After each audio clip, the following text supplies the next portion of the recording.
The Houston Texans currently sit at number 2, but could they be making a trade for number 1? Cue the intro.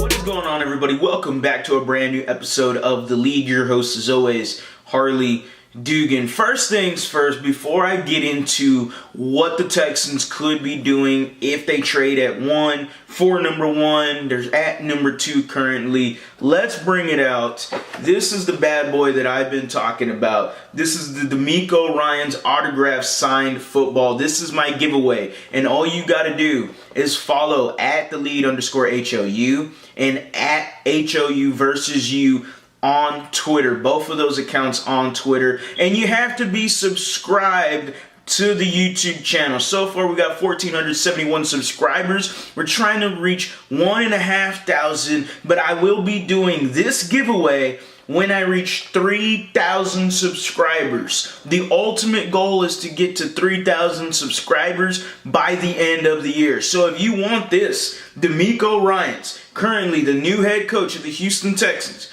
you want this football, get it, take it, it's all yours. You just got to do those 3 things. I will have it scrolling down below or just popped up, whatever. The Houston Texans, though, let's get back to it. They can make a trade for number 1. Man, it's rough for me to talk about just because in any other situation, I wouldn't mind it. I actually wouldn't. I wouldn't mind if there's a guy they want, then go get it. I've always been in that type of mindset. But if you're doing this for number 1, that automatically means to me you're trading to get a quarterback, whether that be Bryce Young or CJ Stroud. Let's say it is Bryce Young for argument's sake. What you got to do to trade for number 1, and it shouldn't cost you too much because the Chicago Bears, to me, should want to be in a position where they're still going to draft Will Anderson and or Jalen Carter. Now, in number 2, they can obviously do that.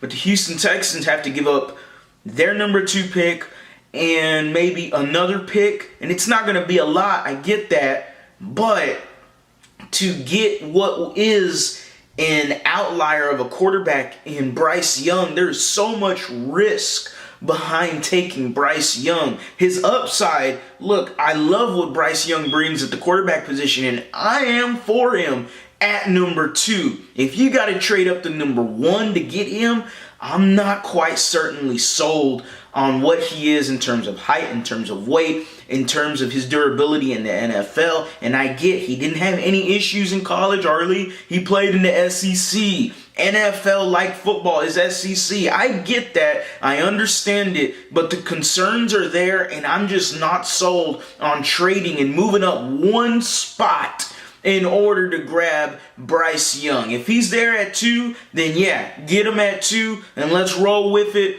But risking your future and moving up to 1 spot on this guy and giving up another pick, which could be anything in the NFL. Hell, it could be good, it could be bad. We all seen it before, okay? We've seen 3rd round picks like Russell Wilson pan out. The Houston Texans, could they be making a trade at number 1? I don't see it happening, but there are rumblings coming out there, and it is certainly quite interesting. So that's it for today's video, guys. Make sure to like, comment, subscribe, hit that bell for the notice to turn on. Drop your comments, your reactions down below in the comment section. Let me know, what do you think, guys? The Houston Texans, should they trade at number 1 in order to grab Bryce Young? I would not do that. I understand you wouldn't be giving up a lot and you're only moving up 1 spot, but that all depends on what the Colts might be asking. The Bears, if they're smart, should ask the Houston Texans, hey, we got a Colts offer for number 1. What are you going to offer us now? If we stay pat, then hey, we stay pat. And if Bryce Young falls to number 2, then sure, I'll take him, no problem. But you're moving up to number 1 to get him. I'm not excited about that, and what he is, the question marks around him are very concerning for me to move up 1 spot to get him. As always, guys, go Astros, go Rockets, go Texans. You have a blessed day.